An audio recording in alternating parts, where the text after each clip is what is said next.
আবার আমরা এলাকারও খেলোয়াড় হিসেবে আবেদন করতে পারি, কিন্তু আবার এলাকার হিসেবে যদি আবার ব্যবহার করি এটা কিন্তু আবার বাইরে থেকে উচিত ধরা মানে এরকম কোন আচরণ করা যাবে না যে বাইরে থেকে মানে উত্তেজিত হয়।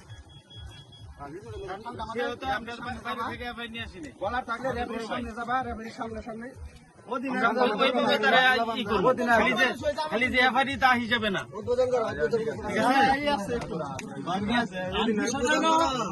আমরা এলাকার সবাই আমরা নিজেরাই যেন প্রতি বছরই এরকম একটা টুর্নামেন্ট হয়, এটা আমরা সবাই যদি সহযোগিতা করি আশা করি এটা আমাদের সারা জীবন চলে যাবে, ঠিক না? এইভাবেই আসলে মনে হয়।